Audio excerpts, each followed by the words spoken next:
Hola, mi nombre es Ismael Ruiz Preciado, alumno del doctorado interinstitucional en Derechos Humanos por la Universidad Autónoma de Baja California Sur.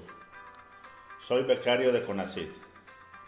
Mi proyecto de investigación se titula Análisis a la prohibición de regresividad como restricción en observancia al principio de progresividad de los derechos humanos. Mis directores de tesis son el Dr. Rodrigo Serrano Castro por la UAPS y el Dr. Francisco Javier Dondé Matute por la Universidad de Tlaxcala.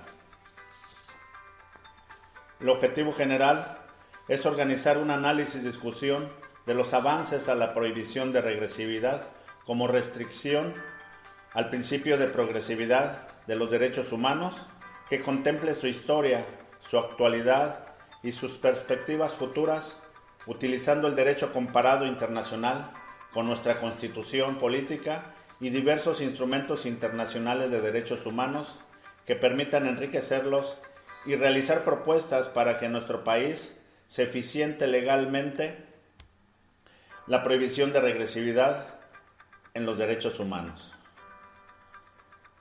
El objetivo particular, analizar avances en la investigación a la prohibición de regresividad como restricción al principio de progresividad de los derechos humanos en el derecho internacional, en el derecho interno, y realizar propuestas para que en México se logre eficacia legal a la prohibición de regresividad en los derechos humanos por parte de todas las autoridades en los 3 niveles de gobierno en el ámbito de sus competencias.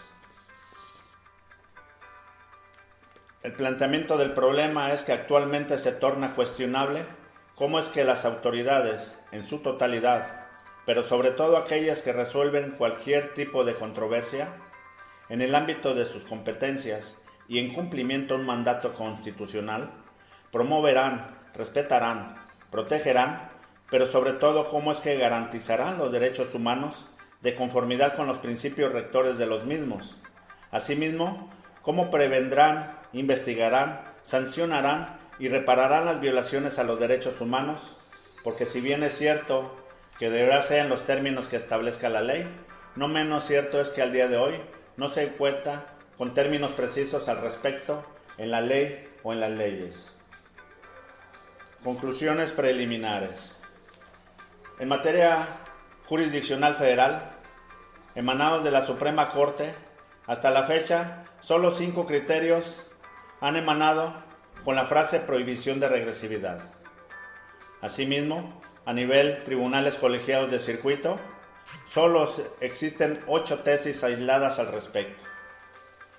En la actualidad, en materia de amparo, principios rectores como el de relatividad, que habla respecto a que la autoridad jurisdiccional solo se ocupará del individuo o individuos que soliciten el amparo, y el principio de definitividad, en el que el quejoso en el amparo habrá de agotar todos los medios de defensa dispuestos en las leyes que regulan el acto que se le reclama, antes de accionar el juicio de amparo. Dichos principios no permiten, como tal, darle cumplimiento a la prohibición de regresividad de los derechos humanos para toda la colectividad.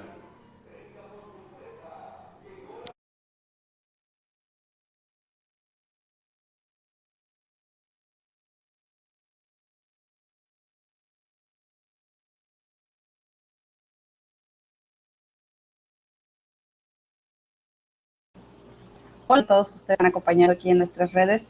El día de hoy es jueves 15 de abril, es semana del posgrado California Sur, Conocimiento, Sociedad y Ambiente, que estará realizándose del 19 al 23 de abril. Participarán alrededor de 446 alumnos de, por ejemplo, 18 de grado, 11 de ellos maestría y 7 doctorados, en las modalidades de video, videoconferencias, podcast, y bueno, los estarán escuchando a través de la siguiente semana. Pueden consultar el programa que ya está listo en la página de la universidad. Y para este tenemos una invitada especial, también ella es egresada del posgrado en Ciencias Sociales, Desarrollo Sustentable y Inversión, Tonantzin Guadalupe Torres. Buenas tardes.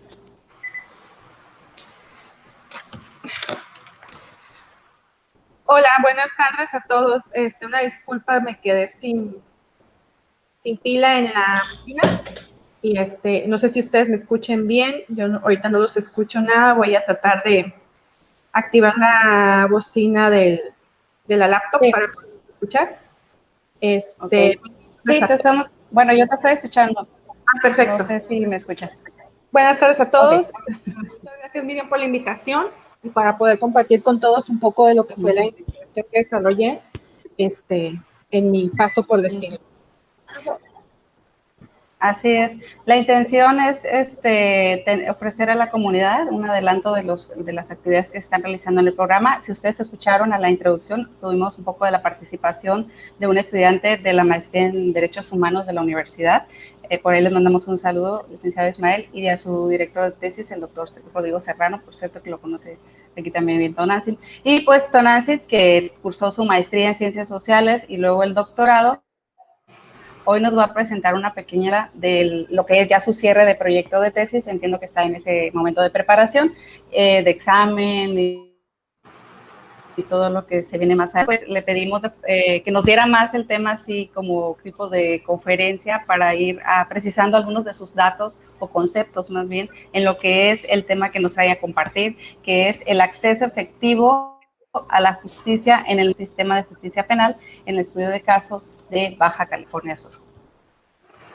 Bien, pues te dejo la palabra. Adelante, Tonantzin. Bueno, si gustas compartir hoy.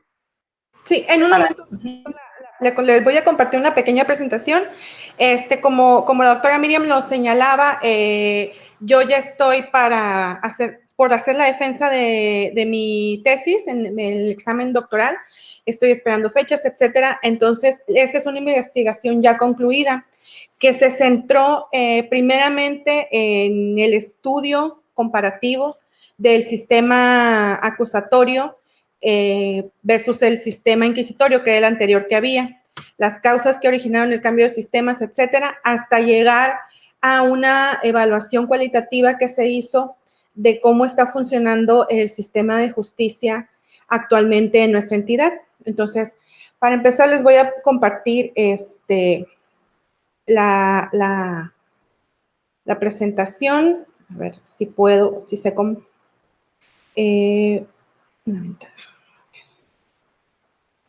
No me aparece acá. Entonces,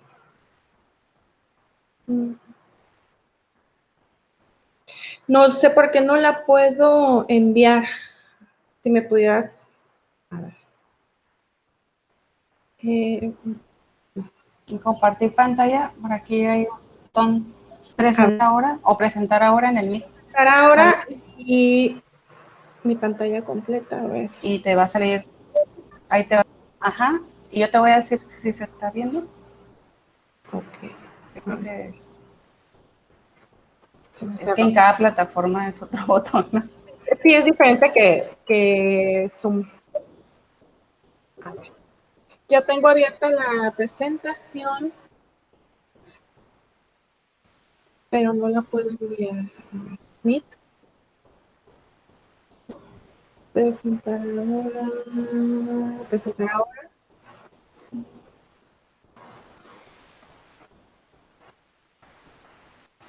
Es que no me da la opción de la. Aquí está la presentación. No me da la opción de la presentación. Ah, ok. ¿La están viendo? No, se estará cargando. Mi red también se puso un poco lenta, ¿eh? Sí, es que la veo, pero como la minimizo ya no la puedo ver. Entonces ese es el problema. Sí. No, pero no la estamos viendo. No. Bueno, si quieres irnos adelantando el resumen, sí, la doctora, bueno, nuestra candidata doctora ya nos mandó un resumen aquí poquito, si me permites te leo poquito, Tonantzin, si quieres. Por favor. Que es sobre el 8, México transitó a un sistema de justicia que nos permite hacer exigibles los derechos derechos humanos en lo nacional e internacional, y que nos lleva a cuestionarnos si los volvió efectivamente accesibles a la población también. Por ello, esta investigación que está realizando o que se está por terminar se centrará en analizar teóricamente los principios que se consideran necesarios para que exista el acceso a la justicia de acuerdo a los cortes internacionales, sobre cómo realizar un estudio de caso en esta entidad para llevar a cabo un ejercicio de medición de acuerdo a un medio diseñado con base en estos principios del acceso efectivo a la justicia.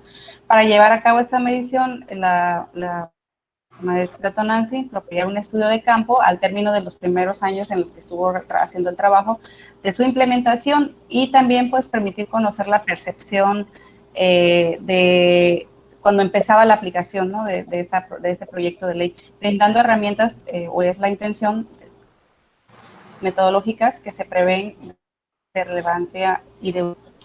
bueno, pues adelante, Tonanzi, si quieres platicarnos un poco el antecedente, porque estamos hablando de una ley de 2008 que también me brincó, me dije, mira qué interesante, de los avances que hay ahorita, ¿no? Sí, sí, la reforma constitucional que dio origen al nuevo sistema de justicia se gestó en el año 2008. Para esto, el trabajo de investigación se remonta a 2006, que fue cuando entró a la presidencia de la República Felipe Calderón y declaró la guerra contra el narcotráfico. Entonces se hace un marco contextual de toda esta situación que estuvimos viviendo en el país. Y a partir, ese es el corte histórico, a partir de 2006, porque la guerra del narcotráfico lo que hizo fue detonar y además visibilizar mucho más hacia el exterior la situación de violencia que estábamos viviendo con la guerra de los cárteles del narcotráfico que había, etcétera. Entonces, cuando el Estado declara la guerra al narco, esta violencia se exacerba, empieza a haber muchas manifestaciones de los organismos de derechos humanos, empiezan a hacer marchas, concentraciones, etcétera, exigiendo justicia, porque pues como todos sabemos que lo hemos vivido también en el Estado, de hecho el corte histórico para el estudio de caso también se sitúa a partir de esa fecha. Los crímenes de alto impacto se empezaron a ver pues cotidianamente, desapariciones de mujeres, principalmente se presume que para la trata de blancas, etcétera, todo pues las ejecuciones, todo lo que ya sabemos porque lo hemos vivido también en nuestra entidad, todo esto detonó que las manifestaciones se multiplicaran y entonces el Estado empezó a reprimir esas manifestaciones, lo que generó que los organismos internacionales en materia de derechos humanos empezaran a emitir recomendaciones al país.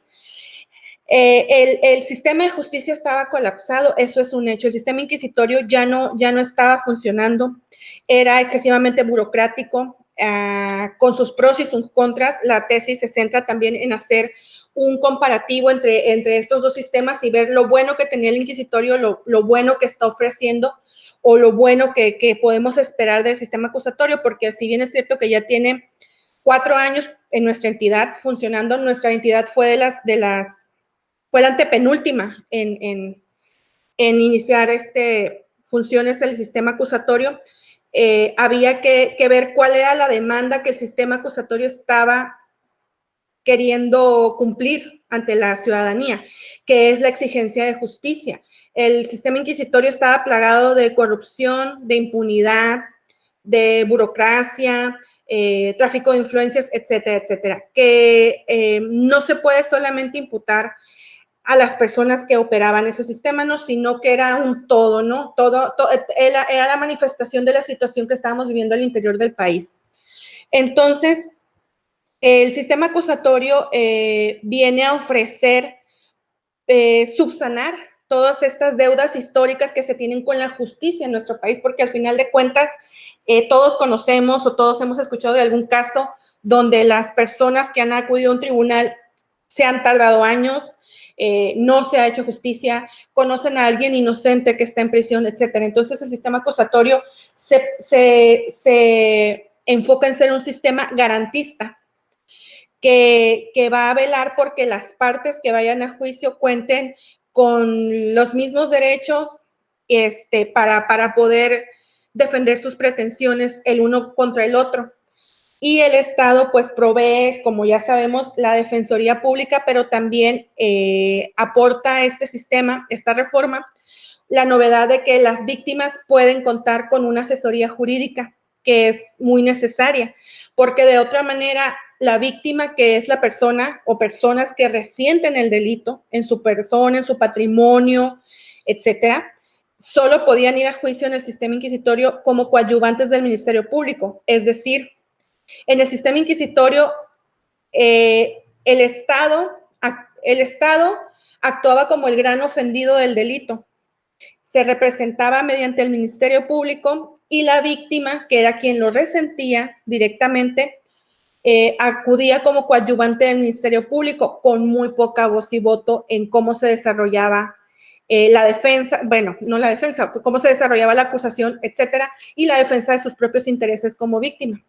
Entonces, en este sistema acusatorio, a la víctima se le provee un asesor jurídico para que la vaya guiando, para que la víctima tenga personalidad propia dentro del sistema, para que acuda a juicio, a velar por sus intereses, la reparación del daño, etcétera, y que le esté informando del asunto. Entonces, ahora es la víctima con su asesor o asesora, el agente del Ministerio Público que está representando el interés del Estado, porque al cometer un delito se están vulnerando pues el contrato social que tenemos todos, ¿no?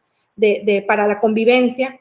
Y por el otro lado está la persona imputada con su defensor o defensora público, o puede llevar uno privado en caso de querer y poder costearlo.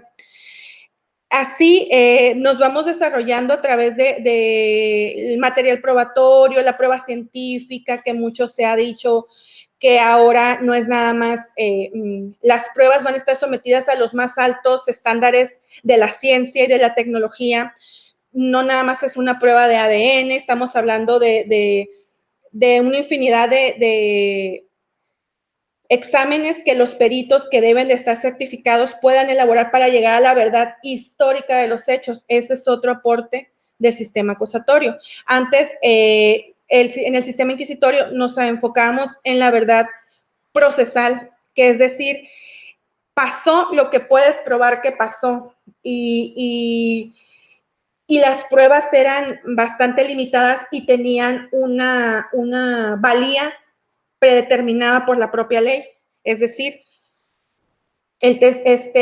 los testimonios, pues, valen 30%, vamos a decirlo, ¿no?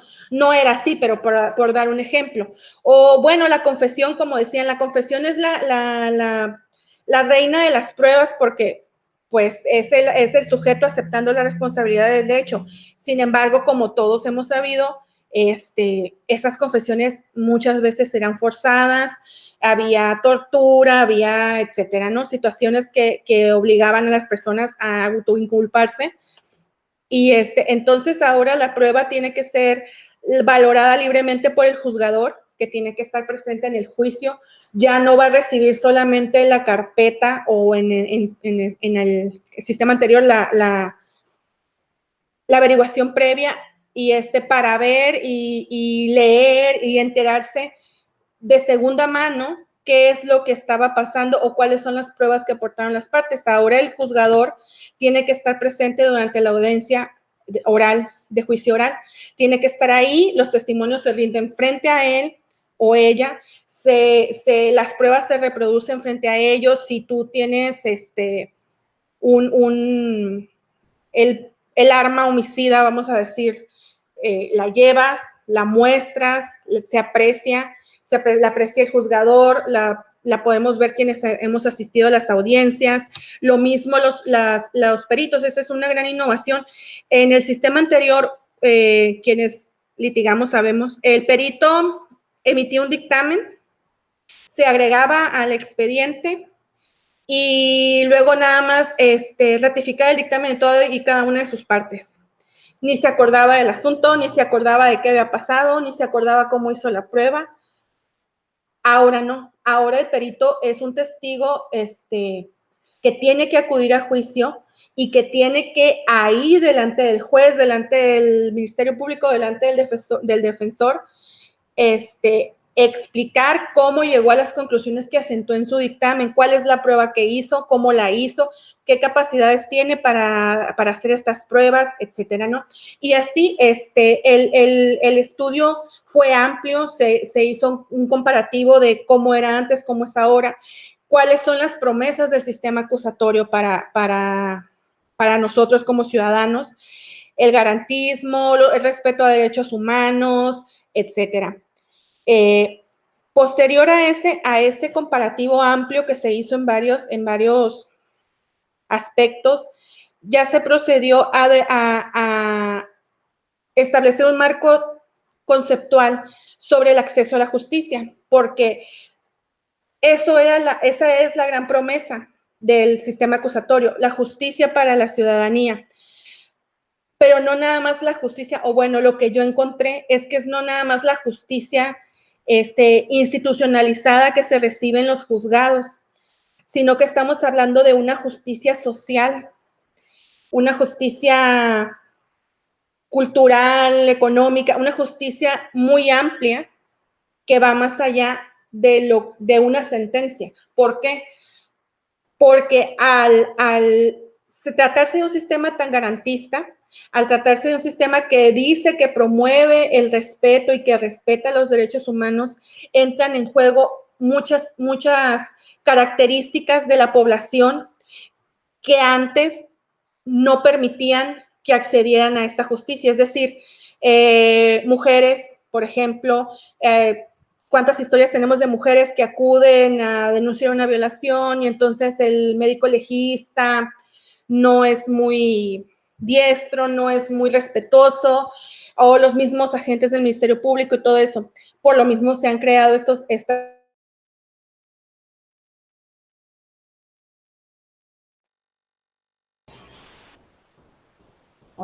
Hola, Tonancy. Ok. Perdón. Dime. No,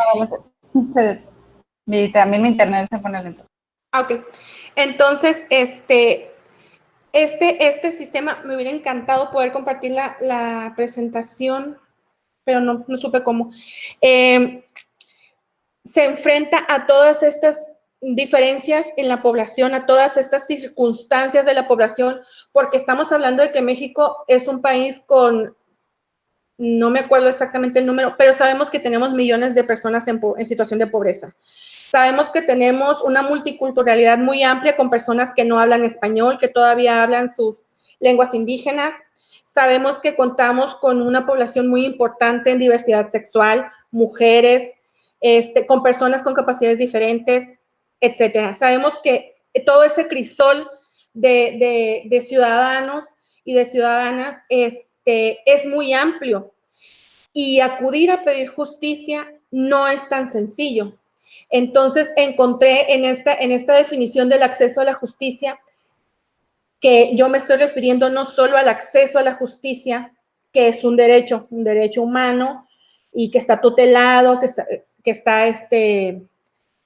encuentra en nuestras leyes, etcétera, sino un acceso efectivo que nos lleve no nada más, el derecho al acceso a la justicia es yo ciudadano o ciudadana puedo acudir a un juzgado a pedir justicia porque es un derecho, porque soy ciudadana, porque persona, por derechos humanos, etcétera.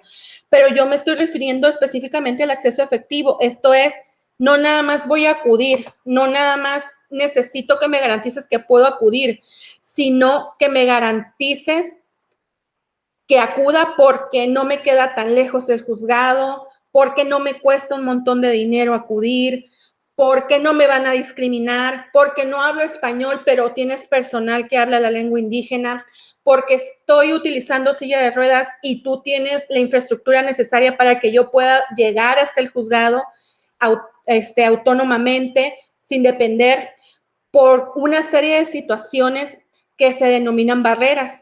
Son las geográficas, por ejemplo, quienes somos de la zona norte del país, sabemos que, por ejemplo, yo que soy de la Heroica Mulegé, ojalá que haya alguien escuchándome, les mando saludos con mucho cariño. En la Heroica Mulegé hasta no hace mucho tiempo, vamos a decir 25 años, o sea, relativamente poco, empezamos a contar con un juzgado menor. para atender los asuntos que se gestaban en la población. Si no dependíamos de un viaje en automóvil de 1 hora, 45 minutos, yendo muy rápido, a Santa Rosalía para poder recibir justicia del juzgado de primera instancia civil que hay en Santa Rosalía. Y eso genera un costo económico, eso genera un problema de desplazamiento, de tiempo, y todo eso inhibe que la ciudadanía acuda a pedir justicia, que acuda a un juzgado, inhibe que la ciudadanía quiera emprender un asunto legal, porque aunque el juzgado no te cobre una tarifa por atender tu asunto, por impartir la justicia, lo cierto es que sí te genera un gasto. O sea, todos conocemos el típico, ¿no? Que dicen, es que los abogados te piden para las copias. Pues es que sí. Es que sí genera un gasto que la persona tiene que asumir. Entonces, aunque eso es inevitable al 100%, vamos a decirlo, sí que sea lo menos oneroso posible para el ciudadano. El estudio que realicé tiene en consideración todas estas barreras para ver cómo se enfrentan en nuestra localidad, en los juzgados, el Centro de Justicia de aquí de La Paz, en los juzgados de aquí de La Paz. Hay cosas que hay que tener en cuenta que a veces pasamos por alto, pero que son muy importantes, como el hecho de que el transporte público en nuestra ciudad cuesta, bueno, espero tener el dato correcto, 10 pesos. 10 pesos, dices tú, bueno, pues una vuelta al juzgado por 20 pesos. Bueno, es que no es una vuelta al juzgado por 20 pesos, es que es 10 pesos hacia mi trabajo, más 10 pesos hacia el juzgado, más 10 pesos de nuevo a mi trabajo, más 10 pesos hacia mi casa, más los 10 pesos de mi pareja, o sea, generas un gasto en vueltas al juzgado a veces de 50 pesos diarios, que alguien que gana el salario mínimo diario no se puede permitir. No se lo puede permitir. Entonces, hay que hacer un poco de conciencia en este tipo de situaciones. El transporte público en nuestra ciudad no es eficiente. Entonces, venir desde la colonia Calafia al centro de justicia te puede tomar 1 hora. Y si tu audiencia es a las 8 de la mañana, ya tuviste que tomar el camión a las 7, si es que pasa a las 7, porque tiene sus horarios, porque una infinidad de cosas.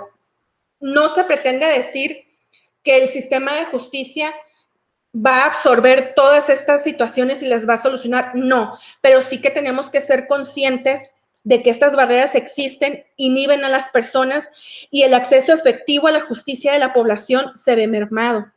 Ahora, como se señala en el propio documento, en la tesis, bueno, el sistema judicial no puede reparar el mal servicio de transporte público en la ciudad, no, pero sí puede ser consciente y tratar de llevar la mayor parte de diligencias en una sola audiencia, de no aplazar las audiencias constantemente, porque estas personas se están desplazando, están dejando de hacer otras cosas, eventualmente pidieron permiso en el trabajo, se les va a descontar el día, no sé, infinidad de situaciones que se pueden dar y que si bien se entiende y se acepta que es así, ¿no? Que no todo puede ser perfecto, sí tratar de ser conscientes a las autoridades, conscientes nosotros mismos como ciudadanos y tratar de que estas barreras sean lo menos onerosas posibles para las personas. Lo mismo para las personas que se encuentran con alguna capacidad diferente que no les permite la movilidad. Me encuentro con gusto que el edificio está diseñado, cuenta con un elevador, los pasillos son amplios, no hay desniveles, no hay escalones, todo está en un solo nivel, hay un elevador para que estas personas se puedan desplazar. Para ellas creo que el edificio estuvo bien pensado y pueden hacerlo autónomamente. No así, por ejemplo, las personas que poseen alguna discapacidad cognitiva o alguna capacidad cognitiva diferente, que también hay que ser muy conscientes que existen estas personas y que necesitan un apoyo especial. Letreros, perdón. También las personas que tienen algún problema de audición o que son invidentes, necesitarían que esa infraestructura también contemplara letreros braille, a estos pequeños interfones que te están diciendo, usted está en fulana planta y aquí está tal y tal y tal oficina, o sea, de manera tal que esas personas no dependieran de otras para poder acceder a las oficinas, para poder acceder a la impartición de justicia.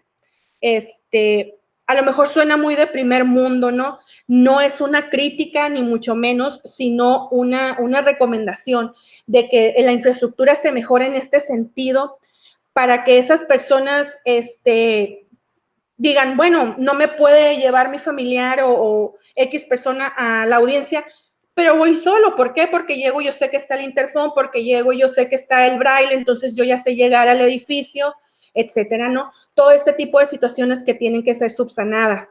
Entonces, con base en estas barreras fue que se crearon los principios de acceso efectivo a la justicia en materia penal, porque no existían como tales. Entonces, se tuvo que hacer esta sistematización y responder a estas necesidades para crear unos principios que no son limitativos de ninguna manera, por supuesto, ningún derecho debería de ser limitativo, pero que sí sirven como un norte para decir, si alguno de estos 10 elementos no se encuentra presente, el acceso efectivo a la justicia no se está realizando.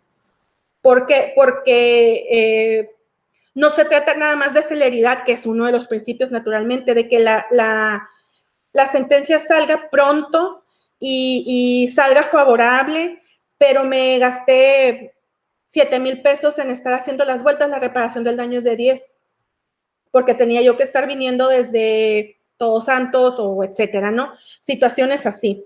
Entonces, tratar de que la promesa del sistema acusatorio se cumpla en ese sentido.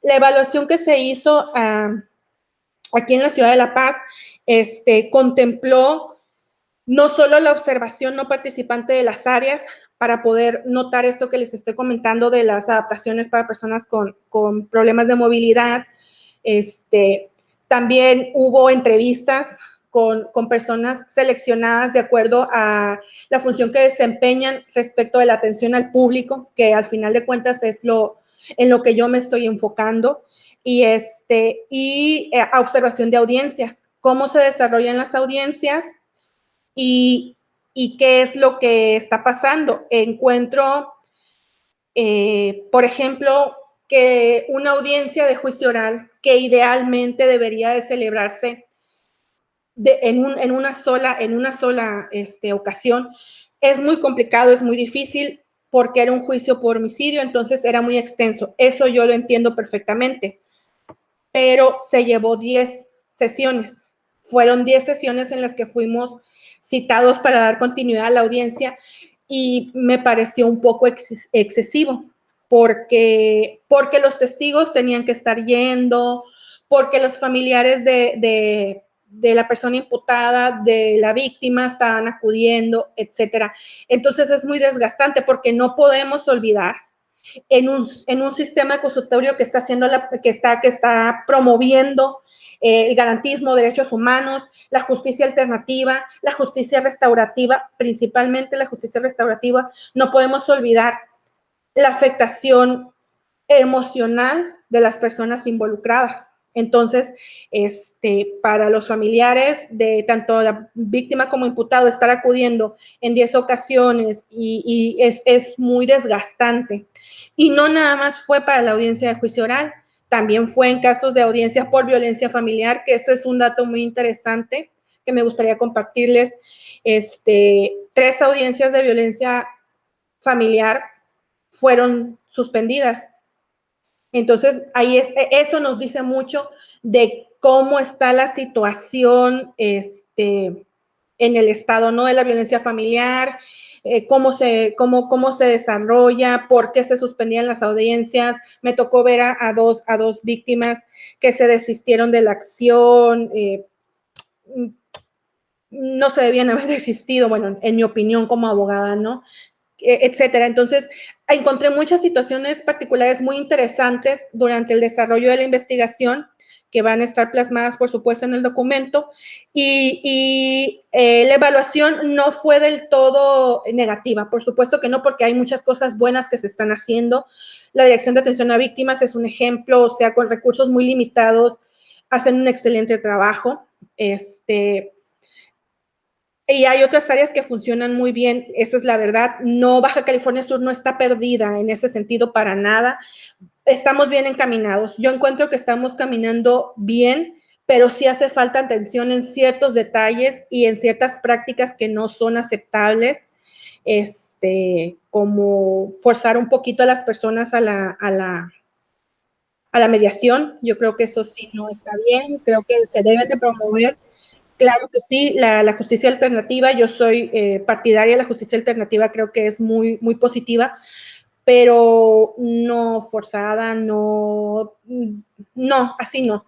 Entonces, cosas así que creo que se pueden arreglar, que no requieren grandes inversiones de recursos, sino con un poco de voluntad se pueden ir corrigiendo y van a abrazar a la población, van a incluir a las personas indígenas que tenemos viviendo en nuestro estado. Ahí es importante tener a los intérpretes y a los traductores a mano para que estas personas puedan desempeñarse solas, pues con seguridad, con autonomía. Es importante, ya echar a andar los protocolos para el tratamiento de personas en diversidad sexual también. Cosas así que es un ajuste de tuercas muy necesario por la cuestión de derechos humanos. Entonces, nos queda un poco de tiempo. No sé si hay alguna pregunta de alguien que nos escuche. Si Miriam quisiera hacerme alguna pregunta, No, adelante si quieres ir cerrando. Estoy muy captando tus categorías de análisis, principalmente si escuchan a la maestra, tu análisis en su corte es bastante social, desde esta parte de la inclusión, ¿no? Que nada más se trata de un sistema operador del agua, ¿no? No, es un sistema que está tratando con personas, con la vida de las personas, y yo quisiera que siguieran oyendo a la maestra por esta sensibilidad que nos arroja, ¿no? Y que tan importante en este momento, incluso ahorita con el tema de lo virtual, ¿no? Que justamente dónde están esos procesos ahorita, ¿no? Detenidos o qué les pasó. Entonces, adelante, Tony, para cerrar contigo. Muy bien. Bueno, sí, qué bueno que lo mencionas, Miriam, porque totalmente, en mi comité, por supuesto, hay un abogado, un internacionalista, penalista, muy bueno y todo eso, pero sí, totalmente quise abarcar, hacer una tesis integral, no nada más centrarme, es que la ley dice y el código dice y entonces ocurre. No, hay que ver si en la realidad ocurre, porque eso es el acceso efectivo a la justicia. La ley, la constitución, etcétera, pueden tener muchos derechos para las personas, pero si las personas no los pueden ejercer, hay una discordancia que no nos está llevando al fin que queremos alcanzar. Entonces, claro que sí, la inclusión es uno de los principios, la equidad. Encuentro un poco inequitativa la reforma respecto de la víctima. Eso es una apreciación personal. Habrá abogados que consideren que no, que es correcto. Yo la encuentro un poco inequitativa porque se postula, como tenemos una historia, una deuda histórica con las personas imputadas de que abusos, torturas, etcétera, tenemos se ha querido reparar a través de la reforma y del catálogo de derechos que se les dan, pero a veces se olvida un poquito que la víctima es la víctima. Entonces, si el imputado se extiende en su tiempo para preparar su defensa, claro que es un derecho, pero no hay que olvidar que la víctima sigue esperando la impartición de justicia. Entonces, hay ciertos detalles que no son responsabilidad directa de los operadores porque ellos no han hecho la ley, pero que sí creo que pueden, y me tocó presenciarlo afortunadamente con una juzgadora, que sí pueden decir, es que mientras yo te estoy aplazando a ti la audiencia, estoy vulnerando el derecho de la víctima. La víctima sigue esperando justicia. Entonces, y si es una situación de violencia familiar, es muy traumático para las personas estarse presentando a una audiencia, estar viendo de nuevo a la persona victimaria, etcétera, ¿no? Es un proceso muy complejo. Entonces, totalmente quise involucrar tanto la ley, que yo siempre lo digo, yo estudié Derecho enamorada de la carrera y sigo enamorada de mi carrera, pero sí he tenido la oportunidad de ampliar mi visión más hacia el espectro de las ciencias sociales e incluir todo lo que sea posible para llegar a una finalidad a un fin, perdón, que sea más realista, ¿no? Que es cómo se están dando las cosas más allá de la ley, cómo está ocurriendo y qué podemos hacer para mejorarlo. Ah, sí, perfecto. Lo cierras bastante bien, porque justamente en la ejecución o en el hacer impartición de justicia hay condiciones de una realidad a veces rebasada, ¿no? Del escritorio, de lo que está en la impartición de políticas públicas, pues que es lo de siempre, ¿no? En política económica, por ejemplo, en economía, que no consideran, por ejemplo, ahorita se me viene rápidamente como un ejercicio, el tema de el gas o el combustible, el tema de la canasta básica. Bueno, entonces aquí hay estas otras categorías que parecerían, yo les diría, hablando de Tonantzin, que escribe por ahí, nos va a decir, minificciones, pero no, son realidades, ¿no?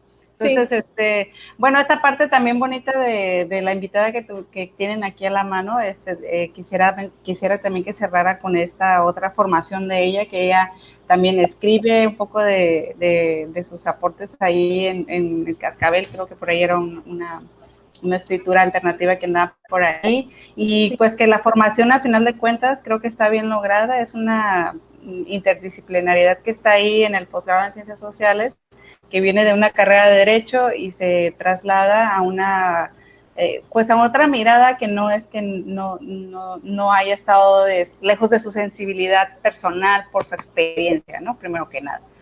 Pero las herramientas teóricas más conceptuales pues son tomadas ahí en el programa y creo que lo ha descrito muy bien por el desarrollo de la problemática que ella observó en su tema de estudio. Bien, pues entonces no sé si me gusta cerrar, Nancy, con alguna consejo sobre el proceso de tu creación de investigación. Afortunadamente eres de las que ya te toca, que estás cerrando, ¿no? Los sí. demás pues están en esta situación. Bueno, yo creo que definitivamente hay que tomar, ¿no? Lo que es nuestra pasión y darte cuenta cómo esa pasión que sientes por un tema te puede llevar a construir algo que ayude a cambiar una situación que a ti no te gusta. En el caso de la maestría, yo estaba muy enganchada con el tema de la eutanasia. No sé si te acuerdes. Entonces, yo quería hablar de eso y todo, pero tuve que ver hacia dónde me llevaba esa pasión por ese tema de decir, bueno, cómo quiero incidir en la realidad. Y me llevó a desarrollar la eutanasia como un derecho humano, ese trabajo que realicé en la tesis de maestría, que no continúa porque de alguna manera, desde mi perspectiva, está agotado, porque ya queda en manos de los legisladores cambiar la ley para hacerla posible, que está paulatinamente se están dando pasitos hacia ese camino en Ciudad de México, generalmente, que son los pioneros, ¿no?, en derechos humanos, e igual me pasó ahora con el sistema de justicia. Es que el sistema de justicia ya está muy estudiado, pensaba yo.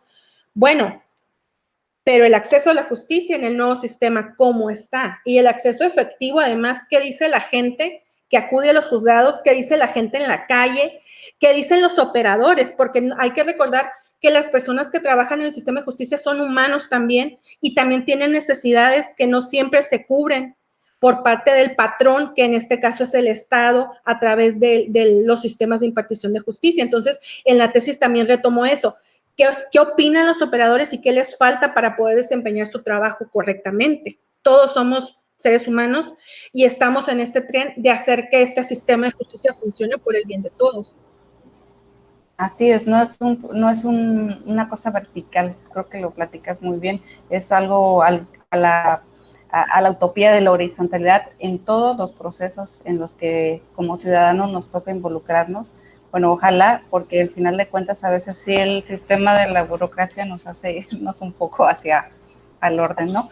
Pero afortunadamente qué bueno que se están debatiendo estos temas con esta perspectiva, es lo que queríamos compartir el día de hoy, desde una perspectiva también que casi no abordamos. Saludos a la carrera de Derecho, por ejemplo, ella es egresada de esta universidad, de esta carrera, y además también la motivación para estudiantes que están en otros campus, por ejemplo en Guerrero Negro, la compañera es compañera y amiga, lo voy a decir, de Mulegé, Entonces, también, ¿no? Un proceso, venir a estudiar, regresar, todo es como que va abonando un poco a la sensibilidad del decir en qué tenemos justicia, en qué tenemos derechos humanos o en qué no. Entonces, toda la experiencia de lo vivido también va nutriendo, sin duda, este proceso de creación para ampliar la mirada, ¿no? Totalmente, Bien. sí. Pues buenas tardes, bueno, ya son noches, se me pasa aquí, esperemos que puedan seguir sintonizando el siguiente programa mañana, aquí en Comunicación Radio Apus, que siempre nos están hospedando. Este programa lo coordina la Dirección de Investigación Interdisciplinaria y Posgrado, y estamos en el marco de la Semana de Posgrado, en su 20ª edición, desde el 2001 ya tiene su historia esta semana. Nos ha tocado participar, aquí también Tonantzin en maestría, y seguramente sabe de pues la importancia que las ciencias sociales, ¿no?, estén también ya involucradas en estos quehaceres de la investigación en el estado, ¿no?, y de la municipio de Mulegé. Felicidades, saludos, Mulegé. Sí, saludos a todos. Muchas gracias a todos por su atención. No, pues a ti por el tiempo, porque apremia ahorita también las conexiones. Pues nos despedimos aquí, el enlace va a cerrar en la normalidad de lo que hace Radio WAP, no te preocupes, y nos despedimos entonces así. Puedes cerrar el micrófono si gustas.